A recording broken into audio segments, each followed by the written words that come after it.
사도신경으로 예배 시작하도록 하겠습니다.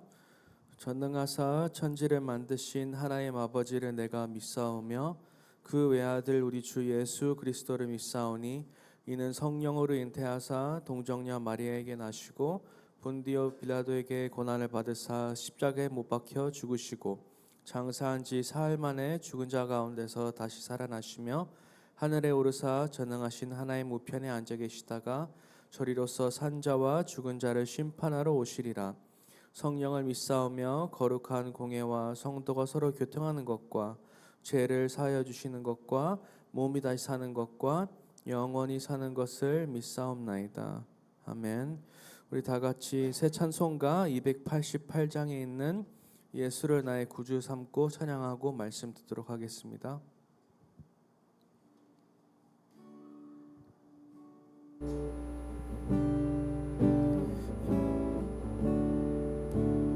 예수를 나의 구주 삼고 성령과 피로써 거듭나니 이 세상에서 내 영혼이 하늘의 영광 누리도다. 이것이 나의 간증이요 이것이 나의 찬송일세. 나 사는 동안 끊임없이 구주를 찬송하리로다. 온전히 주께 맡긴 내 영 사랑의 음성을 듣는 중에 천사들 왕래하는 것과 하늘의 영광 보리도다. 이것이 나의 간증이요 이것이 나의 찬송일세. 나 사는 동안 끊임없이 구주를 찬송하리로다. 주 안에 기쁨 누림으로 마음의 풍랑이 잔잔하니 세상과 나는 간 곳 없고 구속한 주만 보이도다. 이것이 나의 간증이요 이것이 나의 찬송일세. 나 사는 동안 끊임없이 구주를 찬송하리로다.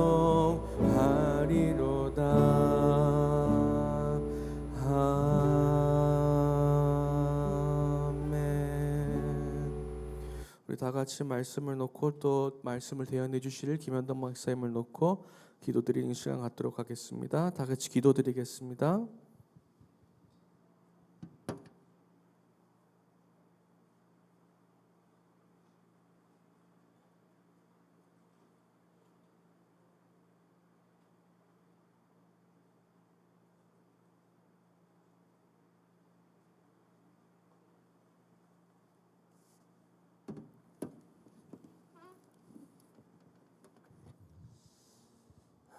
감사드리며 모든 것 우리 주 예수 그리스도 이름으로 기도합니다. 아멘. 네, 하나님 말씀 고린도전서 6장 12절에서 20절까지 말씀입니다. 제가 읽도록 하겠습니다. 모든 것이 내게 가하나 다 유익한 것이 아니요 모든 것이 내게 가하나 내가 무엇에든지 얽매이지 아니하리라. 음식은 배를 위하여 있고 배는 음식을 위하여 있으나 하나님은 이것저것을 다 패하시리라. 몸은 음란을 위하여 있지 않고 오직 주를 위하여 있으며 주는 몸을 위하여 계시느니라. 하나님이 주를 다시 살리셨고 또한 그의 권능으로 우리를 다시 살리시리라. 너희 몸이 그리스도의 지체인 줄을 알지 못하느냐? 내가 그리스도의 지체를 가지고 창녀의 지체를 만들겠느냐? 결코 그럴 수 없느니라. 창녀와 합하는 자는 그와 한 몸인 줄을 알지 못하느냐? 일러스되 둘이 한 육체가 된다 하셨나니 주와 합하는 자는 한 영이니라. 음행을 피하라. 사람의 범죄는 범하는 죄마다 몸에 있거니와 음행하는 자는 자기 몸의 죄를 범하느니라. 너희 몸은 너희가 하나님께서부터 받은 바 너희 가운데에 계신 성령의 전인 줄을 알지 못하느냐. 너희는 너희 자신의 것이 아니라 값으로 산 것이 되었으니 그런즉 너희 몸으로 하나님께 영광을 돌리라. 아멘. 네, 오늘은 이제 6장을 마무리하도록 하겠습니다. 오늘날 우리 사회에 좀 끊임없는 그런 논쟁을 불러일으키는 그런 이슈들이 있죠. 뭐 낙태라든지, 뭐 성전환 어떤 수술 같은 거라든지, 안락사라든지, 뭐 기독교는 전통적으로 이러한 이슈들에 대해서 반대 목소리를 내어왔어요. 그리고 이제 세속적인 세계관을 가진 그런 많은 사람들 대부분은 찬성을 하죠. 이런 것들에.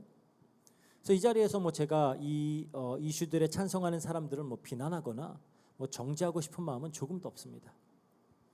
물론 뭐 순전히 자신의 어떤 편의와 자기의 만족을 위해서 그런 이유들로 이런 뭐 낙태라든지 뭐 성전환이라든지 이런 선택들을 하는 경우가 있어요. 또 하지만 이런 선택으로 이렇게 몰릴 수밖에 없었던 그런 사람들의 이야기도 들어보면 인간적으로 볼 때는 이렇게 정말 공감이 되는 그런 안타까운 사연들이 있다는 것도 사실입니다.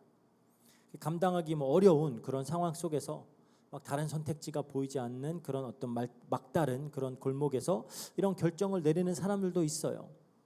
그럼 이제 이런 질문이 들죠. 기독교는 사랑을 선포하는 종교 아닌가? 좀 인류애적인 차원에서 이 고통받는 사람들에게 더 공감하고 그들과 함께하는 것이 맞지 않느냐? 그래서 그들의 선택을 또 지지하는 것이 오히려 어떻게 보면 그 사랑을, 기독교의 사랑을 실천하는 일이 아니냐, 이렇게 이제 충분히 뭐 나올 수 있는 질문이고요. 또 이러한 주장을 하는 사람들도 많이 있습니다. 그리고 뭐 단순히 이건 성경이 그만이니까 안 돼라고 답하는 건 좀 너무 좀 무책임해 보이기도 해요. 그래서 우리는 보다 좀 더 근본적인 질문에서 시작을 해야 됩니다. 그 질문이 뭐냐? 우리 몸이 누구의 것인가라는 질문이에요. 이게 핵심입니다. 이 질문에 우리가 어떻게 답하느냐에 따라서 이런 여러 이슈들에 대한 그런 우리의 입장이 결정된다라고 볼 수 있어요. 세상은 이렇게 외칩니다. My body, my choice. 내 몸은 내 거야. 그렇죠? 이게 그냥 단순히 어떤 뭐 문화적인 정치적인 그런 구호가 아니고요. 하나의 세계관이에요. 이 몸은 내 거고 내가 책임지는 거고 내 마음대로 해서 누가 뭐라고 할 수 있겠냐라는 거죠. 그 논리대로라면은 뭐 낙태도 그렇고 성전환도 그렇고 안락사도 다 정당화되는 거예요. 내 몸이니까, 내 선택이니까. 근데 정말 내 몸이 내 거냐라는 거죠. 우리가 조금만 상식적으로 생각을 해보자고요. 저는 이 몸을 가지기로 선택한 적이 없어요. 이 얼굴을 제가 고르지 않았습니다. 이 키를, 어떤 이런 체형을, 이런 두뇌를 제가 뭐 어떻게 주문한 적이 없어요. 만약 정말로 제가 내 몸의 주인이었다면 저는 아마 좀 그 톰 크루즈의 젊은 시절 얼굴, 그리고 마이클 조던의 그런 전성기적 그 몸과 운동신경, 그리고 아인슈타인의 그런 뇌, 이런 것들을 가지고 싶습니다.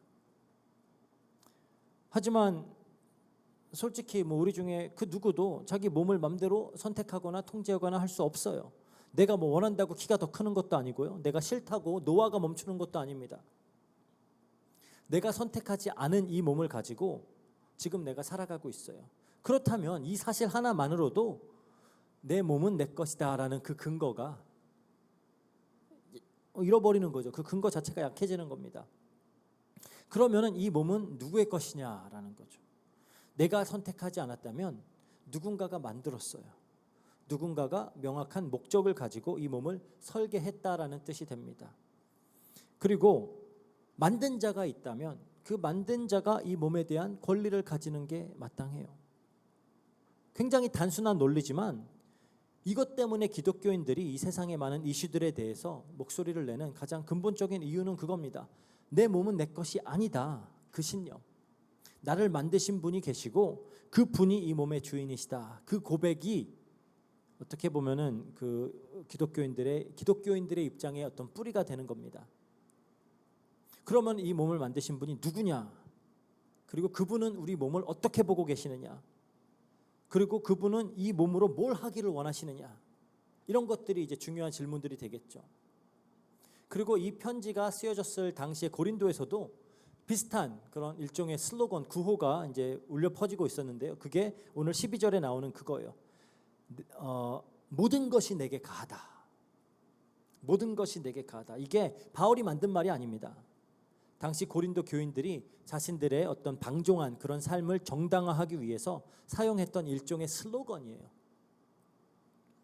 그러니까 my body, my choice, 이거와 어떻게 보면 같은 말입니다. 2000년이 지났지만 인간의 논리는 달라지지 않아요.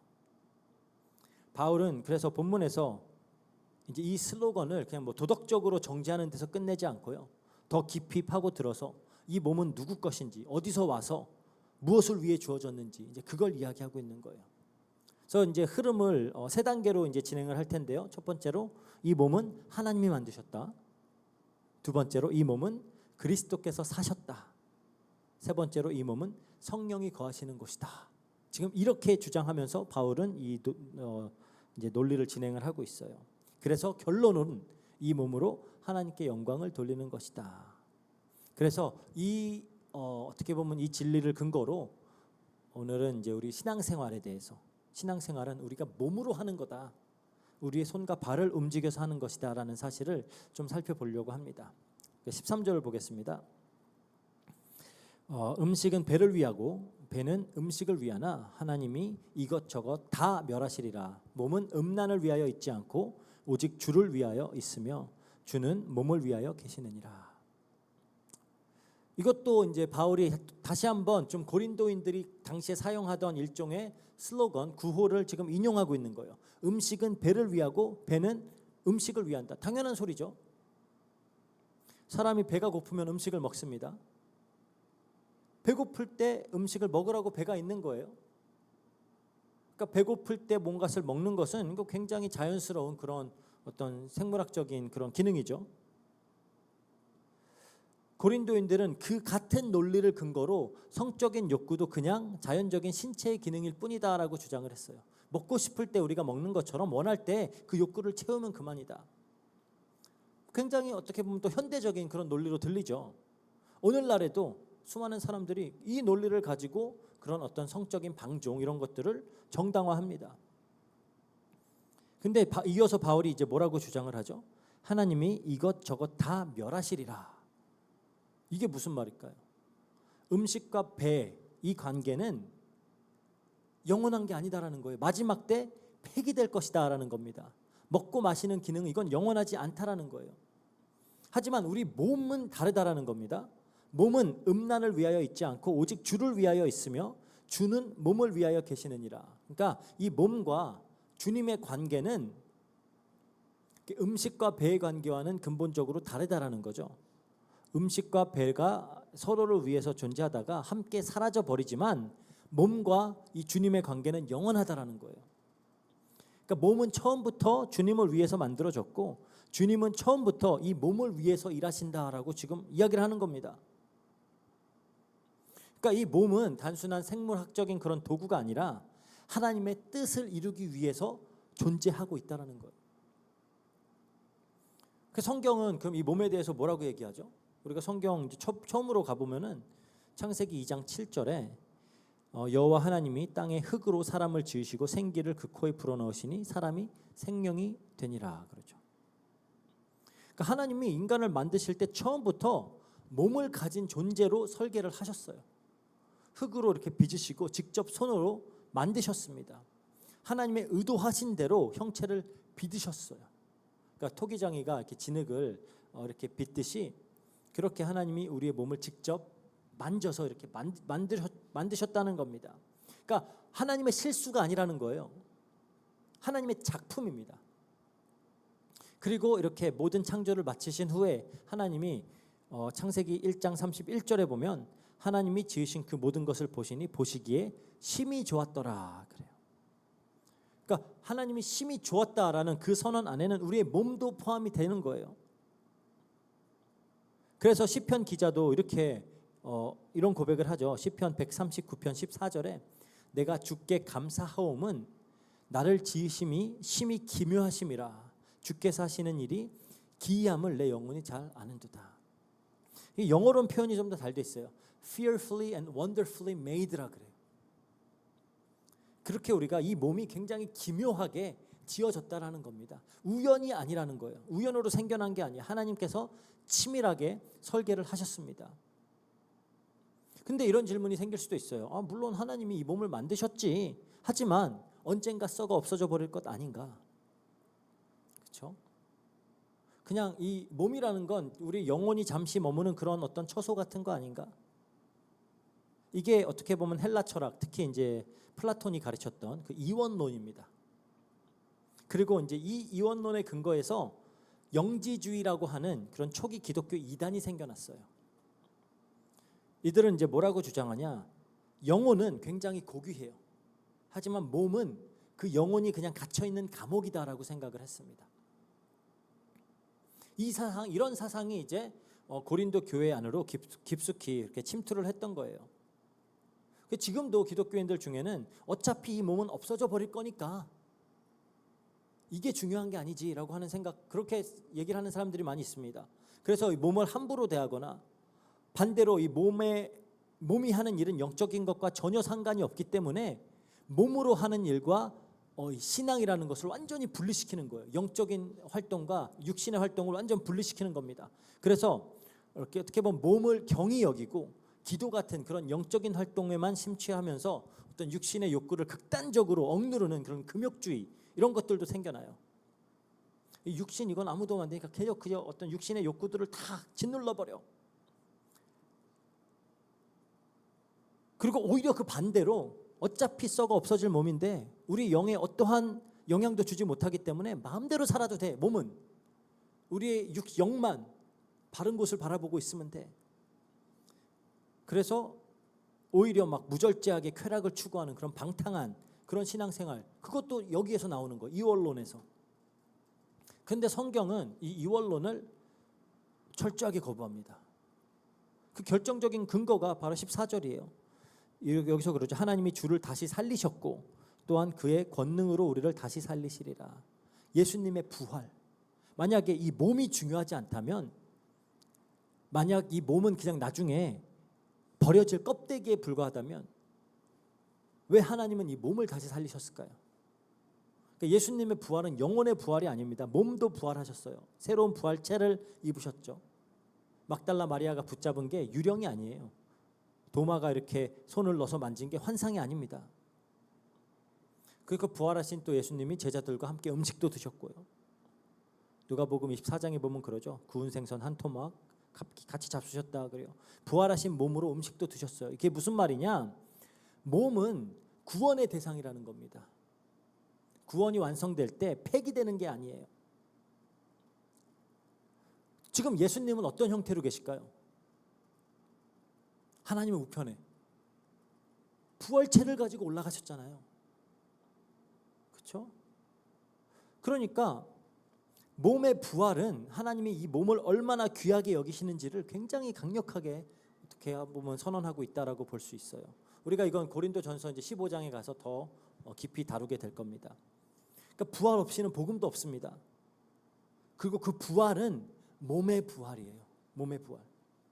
우리가 또 더 나가서 생각을 해보자고요. 하나님이 이 인류를 구원하실 방법을 선택하실 때 그냥 몸 없이 영으로 하늘에서 선언하실 수 있어요. 내가 너희 다 용서하겠다. 한마디만 하면 되잖아요. 하지만 하나님은 그렇게 하지 않으셨습니다.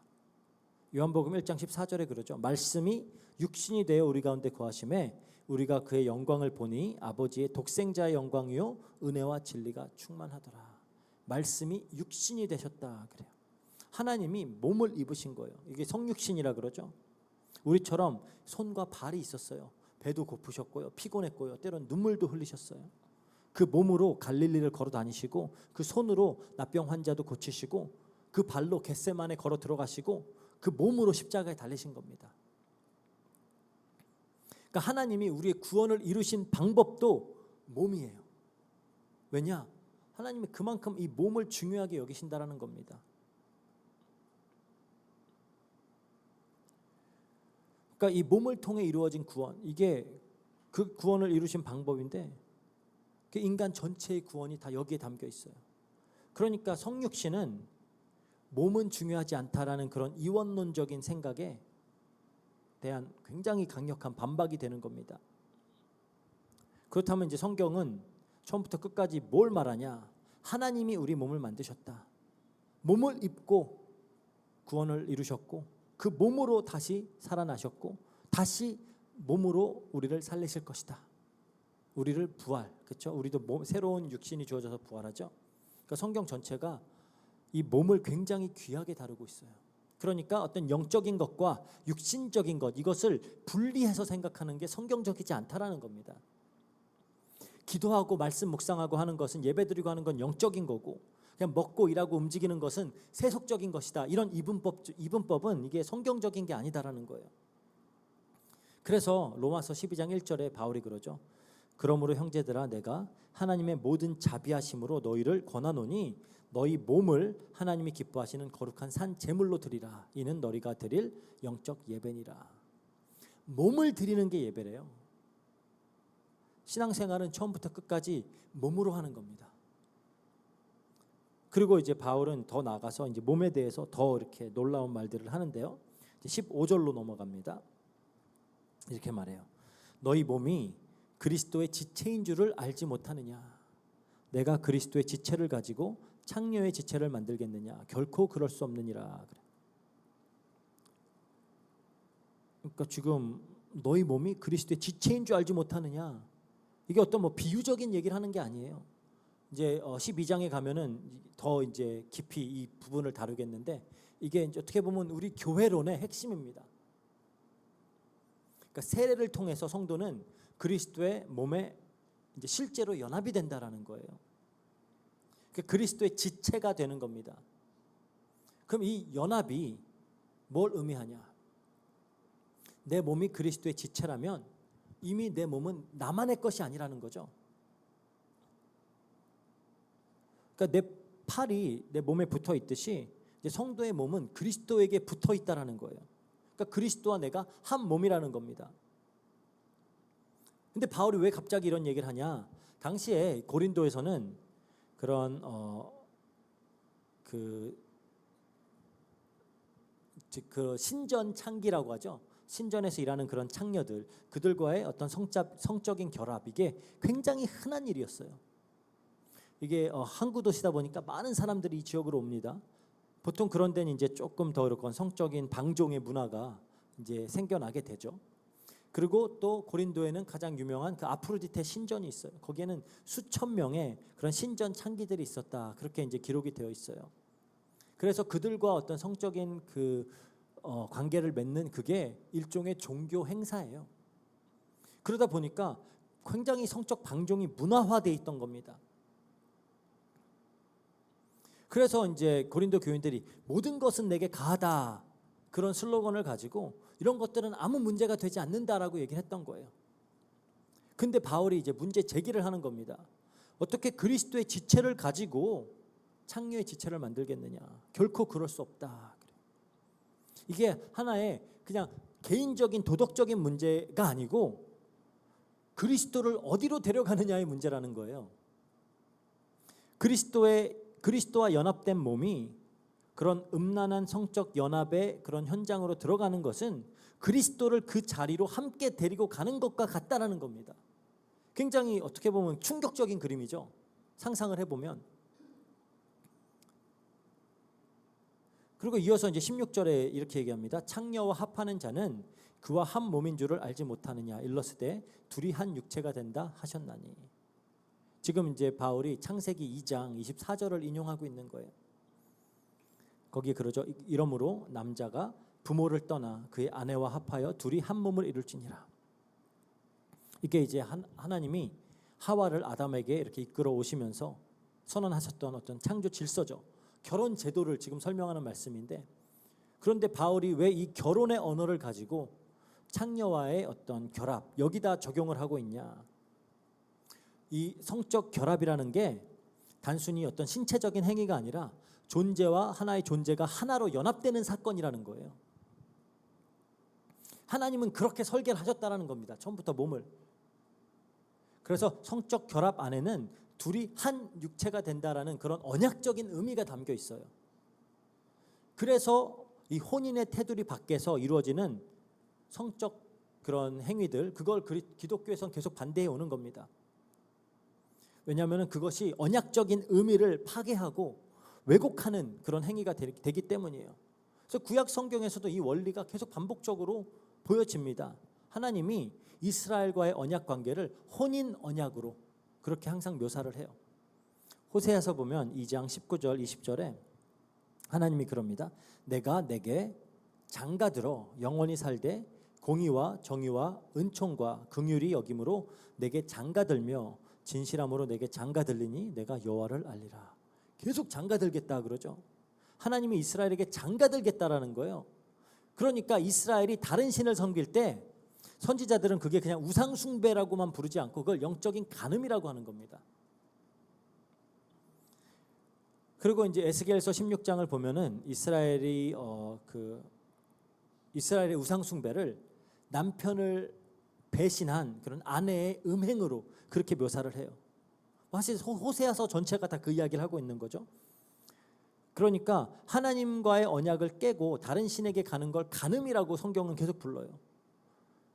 그리고 이 언약적인 어떤 그 구조라고 할 수가 있죠. 그게 새 언약, 신약으로 가서도 이어지는 겁니다. 그래서 에베소서 5장 31절 32절에 그러므로 사람이 부모를 떠나 그의 아내와 합하여 그 둘이 한 육체가 될지니 이 비밀이 크도다. 나는 그리스도와 교회에 대하여 말하노라 그래요. 그러니까 이 결혼 제도라는 게 처음부터 그리스도와 교회의 연합을 가리키고 있었다라는 거예요. 그러니까 창세기 2장의 이 결혼 제도는 그냥 단순한 사회 제도가 아니에요. 이것이 그리스도와 교회의 어떤 영적인 그런 언약적인 연합을 예표하는 그런 어떤 상징이면서도 어떤 신비입니다. 그래서 우리가 기독교인들은 성을 그냥 어떤 성행위 이걸 그냥 어떤 신체적인 행위로만 규정하지 않아요. 단순한 생물학적인 그런 기능으로 보지 않습니다. 언약적인 연합을 반영하고 있다라고 보는 거예요. 그러니까 이 혼인이라는 경계 밖에서 이루어지는 모든 성적인 결합은 그 언약적인 의미 자체를 훼손하는 행위라는 거예요. 17절에 그러죠. 주와 합하는 자는 한 영이니라. 그러니까 우리가 잘 알듯이 그리스도와의 연합은 영적인 연합이에요. 그런데 이 영적 연합은 왜 이 영적인 연합인데 왜 몸의 거룩까지 요구하냐라는 거예요. 왜냐하면 영과 몸이 절대 분리되지 않기 때문입니다. 영으로 그리스도께 연합된 자는 몸으로도 그 연합된 삶을 살아내야 된다라는 거예요. 반대로 몸으로 음행을 하는 자는 그 영적 연합이 진짜인지 그거를 우리가 스스로에게 한번 질문해 봐야 되는 겁니다. 영적 연합이 몸의 삶으로 나타나지 않으면 그건 그냥 신앙생활이 머릿속에만 있다라는 증거예요. 신앙은 반드시 몸으로 나타나야 되는 겁니다. 그래서 18절에 바울이 이렇게 말해요. 음행을 피하라. 사람이 범하는 죄마다 몸 밖에 있거니와 음행하는 자는 자기 몸의 죄를 범하느니라. 여기서 이제 피하라라는 게 헬라어 문법상으로 볼 땐 현재 명령어인데 헬라어에서 이제 현재형은 항상 지속되어지는 걸 말하는 거예요. 그래서 계속해서 반복적으로 도망치라는 겁니다. 마치 요셉이 그 보디발의 아내로부터 이렇게 도망쳤듯이, 그렇죠?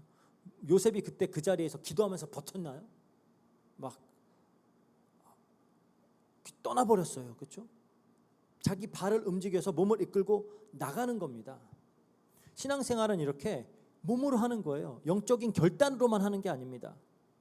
발로 걸어서 나오는 거고 몸을 움직이는 거예요.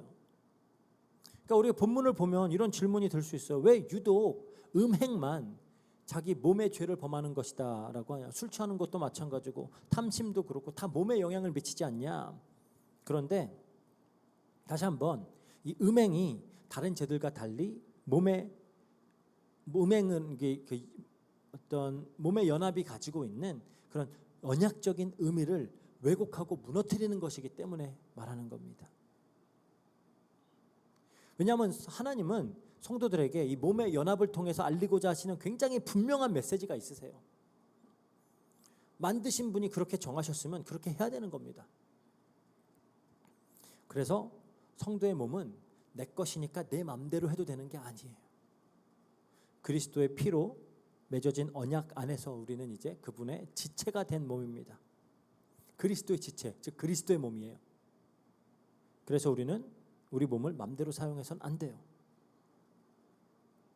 우리가 이 몸을 어떻게 사용하는지는 우리 언약 관계에 의해서 결정되는 겁니다. 그러니까 그리스도의 지체로서 이제 이 몸을 사용하라는 겁니다. 그게 신앙생활이에요. 그래서 이 몸으로 이웃을 사랑하고 형제를 섬기고, 이 몸으로 예배와 기도와 성도의 교제가 있는 곳으로 나아가고, 이 몸으로 음행의 자리를 피하고 세상의 유혹을 멀리하고 하는, 그것이 몸으로 하는 신앙생활이에요. 그리고 이제 19절로 한번 넘어가 보겠습니다. 너희 몸은 너희가 하나님께로부터 받은 바 너희 안에 계신 성령의 전인 줄을 알지 못하느냐. 너희는 너희 자신의 것이 아니라. 지금까지 바울이 두 가지 얘기했습니다. 첫 번째, 우리 몸은 하나님이 만드셨다. 두 번째, 우리 몸은 그리스도의 지체다. 세 번째는 너희 몸은 성령의 전이다라는 거예요. 우리가 이걸 좀 바르게 이해하려면 구약 성경의 그 성전에 대해서 좀 알아야 돼요. 구약의 성전은 그냥 단순히 어떤 건축물이 아니에요. 하나님이 사실적으로 상징적이긴 하지만 사실적으로 임재하시는 곳입니다. 그래서 솔로몬이 성전을 이렇게 건축하고 봉헌했을 때 어떤 일이 일어났죠? 열왕기상 그 8장 10절 11절 보면은 제사장이 성소에서 나올 때 구름이 여호와의 성전에 가득함에 제사장이 그 구름으로 말미암아 능히 서서 섬기지 못하였으니 이는 여호와의 영광이 여호와의 성전에 가득함이었더라. 하나님의 영광이 성전에 임했어요, 진짜로. 그래서 하나님의 임재가 거기에 있기 때문에 성전은 이스라엘의 신앙과 또 그들의 삶의 가장 중심입니다. 근데 에스겔 선지자가 어떤 환상을 봤어요. 이스라엘의 어떤 죄악으로 성전이 더럽혀졌거든요. 심지어 나중에 가서는 그 성전에다가 막 이방의 우상 신상까지 막 세워놓고 그랬어요. 그러니까 하나님의 영광이 그 성전을 떠나시는 장면을 봤습니다. 에스겔서 10장 11장에 보면 나와요. 근데 그래서 이제 유다의 어떤 바벨론 유수, 그 바벨론 포로 사건은 하나님의 영이 유다를 떠나서 일어난 사건이에요. 성전이 더럽혀지니까 하나님이 떠나는 겁니다. 근데 에스겔이 동시에 회복의 약속도 받았죠. 에스겔서 37장 27절에 보면 그래요. 내 처소가 그들 가운데 있을 것이며 나는 그들의 하나님이 되고 그들은 내 백성이 되리라. 떠났는데 그 약속을 또 해요. 하나님이 다시 임재하겠다라는 약속이고요. 그리고 43장에 가서는 다시 하나님의 영광이 동쪽에서부터 쫙 옵니다. 그때 막 많은 물소리와 그 영광으로 인해서 땅이 환하게 빛나는 그런 환상을 보면서 이제 하나님의 영이 다시 돌아오는 그 환상을 봐요. 그럼 이 환상이 언제 성취됐을까요? 하나님이 떠났던 하나님의 영이 다시 성전으로 돌아오는 환상, 언제 이게 성취됐을까요? 예루살렘 성전이 재건됐을 때 다시 성령이 왔나요? 아니죠. 그러니까 그 스룹바벨 성전, 그러니까 포로에서 돌아온 다음에 70년 포로 생활 후에 성전을 다시 재건했잖아요. 근데 그때는 성막이나 그 솔로몬 성전이 완공되었을 때 그 임했던 하나님의 영광이 임하지 않았어요. 근데 사도행전 2장에 보니까 오순절에 성령님이 임하실 때 하나님의 임재가 성도 한 사람 한 사람 몸에 이렇게 성령이 거하시는 그 일이 그때 나타나는 겁니다. 그래서 우리가 사도행전의 그 오순절 사건을 사람들은 그냥 뭔가 막 갑자기 성령 충만해갖고 막 능력을 받고 이렇게 해석을 하는데 성경적으로 봤을 땐 그게 아니에요. 하나님의 영광, 떠났던 그 하나님의 영광이 다시 하나님의 성전으로 들어오는 장면입니다. 우리가 성전이 되어지는 거예요. 예수님이 돌아가실 때 그랬잖아요. 이 성전 헐고 새로 세우겠다. 그게 일어나는 사건이 오순절 사건입니다. 그렇게 성도들이 이제 성령의 전이 된 거예요. 구약의 약속이 성취가 된 겁니다. 놀라운 사건이죠. 솔로몬이 성전을 지을 때 얼마나 공을 들였어요. 최고의 장인들을 데려다가 최상급의 재료를 사용해서 7년 동안 그렇죠? 그렇게 완성을 했는데 바울은 지금 우리 몸이 그 성전이다라고 지금 딱 선언을 하는 거예요. 이미 3장 16절에 그때는 복수였어요. 그러니까 개개인의 몸이 아니라 이 공동체, 교회가 성전이 거하시는 전이다라고 한번 이렇게 얘기를 했는데요. 오늘 본문에서는 단수를 써요. 그러니까 이제 성도의 개개인의 몸, 그것도 성령이 거하시는 전이다라고 하는 거예요. 그러니까 우리가 이렇게 모여 있을 때 교회만 성령의 전이 아니라 우리 개개인의 몸도 성령의 전이라는 거예요.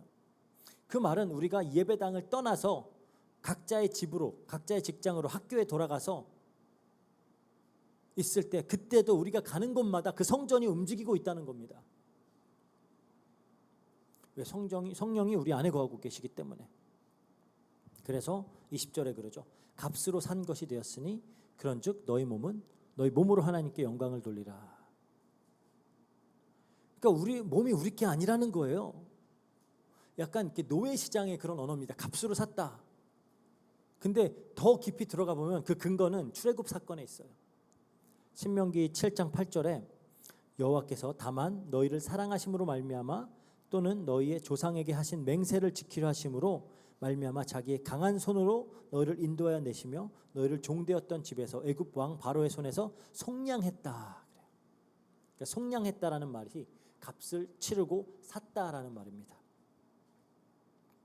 그러니까 이스라엘은 애굽에서 하나님이 값 주고 산 백성이에요. 누가 내 값을 치렀기 때문에 난 내 게 아닙니다. 사실 우리가 그 직장 생활하는 것도 그 직장에 들어가는 순간 그 일하는 9 to 5 그까지는 내가 내 게 아닌 거잖아요. 누군가 나를 사갖고 난 거기에 일을 해야 되는 거잖아요. 마찬가지로 하나님이 우리를 사셨다라는 거예요. 이제 하나님 소유입니다. 이렇게 속량받은 백성이기 때문에 이제는 그 정체성에 부합하는 삶이 요구되어지는 겁니다. 그래서 구해내고 나서 십계명이 주어지는 거예요. 출애굽기 20장에 출애굽 20장 그 십계명이 주어지는 장면 보면은 먼저 하나님이 나는 너를 애굽 땅 종 되었던 집에서 인도해낸 너의 하나님 여호와라 그 선언을 먼저 합니다.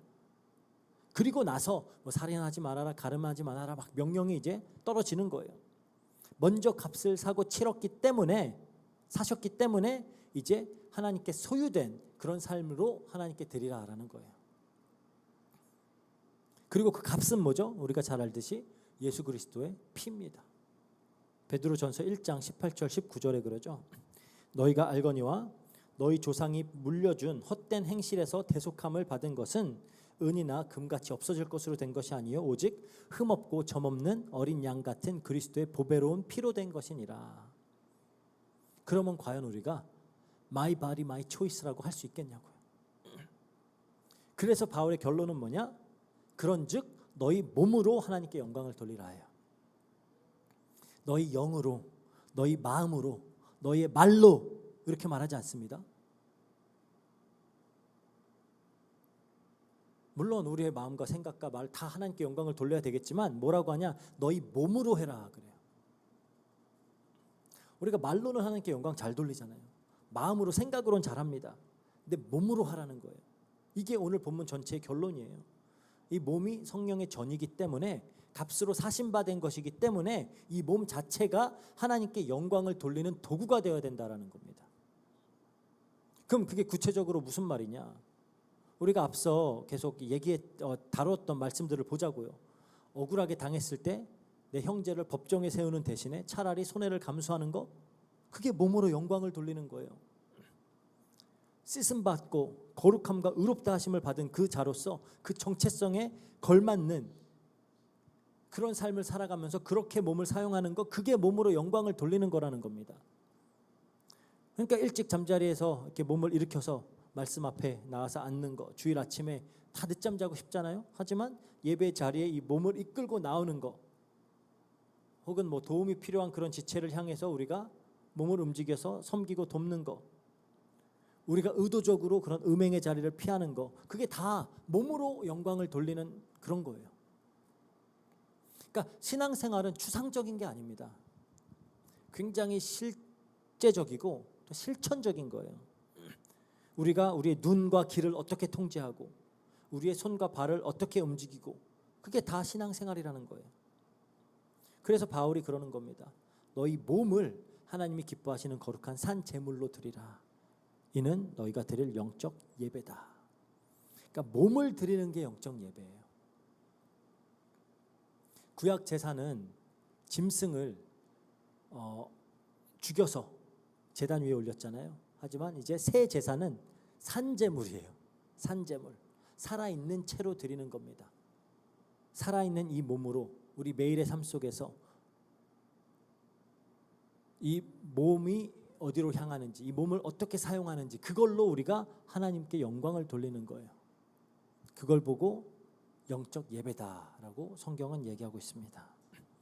그래서 마무리를 하겠습니다. 오늘 본문이 그냥 단순히 뭐 어떤 기독교 성윤리 그런 걸 얘기하고 있는 게 아니에요. 더 근본적으로 우리 몸이 누구의 소유인지 굉장히 근본적인 그런 말씀입니다. 오늘 우리가 나눈 대로 우리 몸은 하나님이 만드셨고, 두 번째 그리스도께서 사셨고, 세 번째 성령이 거하시는 전이다. 그러니까 성삼위 하나님이 다 연관돼 있어요. 우리의 몸과 성삼위 하나님이 우리의 몸의 주인이라는 겁니다. 그러니까 우리는 더 이상 my body, my choice 라고 주장할 수 없어요. His body, His choice예요. 이게 굉장히 뭔가 우리의 자유를 억압하는 그런 말처럼 들릴 수도 있지만 생각해보면 그렇지 않습니다. 천지를 창조하신 그 하나님이 우리의 몸을 직접 설계를 하셨어요. 온 세상의 죗값을 치르신 그 그리스도의 피가 우리 몸을 사셨어요. 그분의 영이 지금 우리 안에 거하고 있어요. 너무나 초라해 보이는 이 몸에 내가 선택하지도 않은 이 얼굴과 이 체형 안에 삼위 하나님이 임재하고 계신다라는 겁니다. 이만큼 기독교는 인간의 몸을 존귀하게 여겨요. 이 세상에 어떤 철학도 어떤 이념도 이렇게까지 몸을 높이 평가하는 건 없어요. 그러면 이제 우리가 이 몸을 어떻게 사용해야 되느냐, 이게 중요한 겁니다. 이 몸으로 무엇을 해야 되느냐. 결론은 그런즉 너희 몸으로 하나님께 영광을 돌리라. 그러니까 주일 예배당 안에서만이 아니라 우리 월요일부터 토요일까지 우리의 각각의 직장과 우리 학교와 우리 가정에서 우리가 우리 몸을 이끌고 가는 그 모든 곳에서, 그렇죠? 우리의 눈으로, 우리 귀로, 우리 입으로 내뱉는 모든 말로, 우리의 손이 하는 모든 일을 통해서 하나님께 영광을 돌려야 된다라는 겁니다. 그러니까 우리가 주일 아침에 졸린데 그 침대 유혹을 뿌리치고 예배 자리로 이끌고 몸을 이끌고 나오는 거예요. 이게 요즘 같은 그냥 편하게 컴퓨터 켜놓고 그렇게 편하게 드리면 되잖아. 그게 예배가 잘 되지가 않는 거예요. 왜? 몸이 나와야 되는 겁니다. 힘들지만 말씀에 순종하고자 실천으로 옮기는 그런 모든 결단들, 그게 예배라는 거예요. 어떤 형제 자매를 향해서 어떤 사랑을 실천하고 섬기는 그런 행동, 그것이 다 몸으로 드리는 영적 예배고, 그걸 보고 신앙생활이다라고 하는 거고요. 그거에 가장 좋은 본을 보이신 분이 예수님이세요. 예수님은 몸으로 순종하셨습니다. 그리고 당신의 몸으로 우리의 구원을 이루어내셨고요. 몸으로 그 믿음을 살아내셨어요. 그래서 우리의 신앙도 그래야만 하는 겁니다. 신앙생활은 절대로 관념이 아니에요. 몸으로 살아내는 것, 하나님이 만드신 몸, 그리스도께서 사신 몸, 성령이 거하시는 그 몸으로 정말 우리 매일 삶 속에서 하나님께 영광 돌리는 그런 우리 로고스 교회 되기를 축복합니다. 기도하고 마치겠습니다. 사랑과 은혜가 풍성하신 하나님 감사합니다. 말씀을 통하여 우리의 신앙생활이 추상적이고 관념적인 것이 아니라 정말 사실적으로 우리의 몸을 움직여서 우리의 눈이 향해야 되고 우리의 귀가 바른 것을 들어야 하며 우리가 바른 말을 하고 우리의 손과 발로 하는 것이 신앙생활임을 다시 한번 깨닫게 하시니 감사합니다. 정말 우리의 몸을 산 제물로 하나님께 드려서 하나님께 영광 돌리는 그런 우리 로고스 교회 될 수 있도록 주님께서 역사해 주세요. 감사드리며 모든 것 우리 주 예수 그리스도 이름으로 기도합니다. 아멘. 네. 광고하겠습니다. 기도해 주신 덕분에 한국 잘 다녀왔고요. 뭐 들어오자마자 이미그레이션에서 10일 걸더라고요. 왜 나갔더니 또 들어왔냐. 그래서 뭐 또 이리저리 잘 얘기하고 들어왔는데 이제부터 또 다시 이제 뭐 선교사 비자니 뭐니 해야 됩니다. 저 기도 부탁드리고요. 우리 또 샘스 사역 위해서 또 기도 부탁드립니다. 이제 2주 됐죠. 2주 시작했는데 이제 어느 정도 자리가 잡히고 사역들이 사실적으로 이제 진행이 되고 있습니다. 그래서 그 사역을 통해서 어린 아이들이 변화되어지고 그들을 통해서 가정과 그 지역에 계속해서 복음의 문이 열리고 그리스도의 제자들이 세워질 수 있도록 우리가 계속 기도했으면 좋겠습니다. 또 우리가 같이 기도하는 건 우리 교회에 또 이제 참된 부흥의 그리고 그런 각성의 역사가 일어날 수 있도록 함께 기도했으면 좋겠습니다. 네, 이상입니다. 우리 주기도문으로 예배 마치겠습니다. 하늘에 계신 우리 아버지여, 이름이 거룩히 여김을 받으시오며 나라의 마옵시며 뜻이 하늘에서 이룬 것 같이 땅에서도 이루어지이다. 오늘날 우리에게 일용할 양식을 주옵시고 우리가 우리에게 죄진 자를 사하여 준 것 같이 우리 죄를 사하여 주옵시고 우리를 시험에 들게 하지 마옵시고 다만 악에서 구하옵소서. 대개 나라와 권세와 영광이 아버지께 영원히 있사옵나이다. 아멘.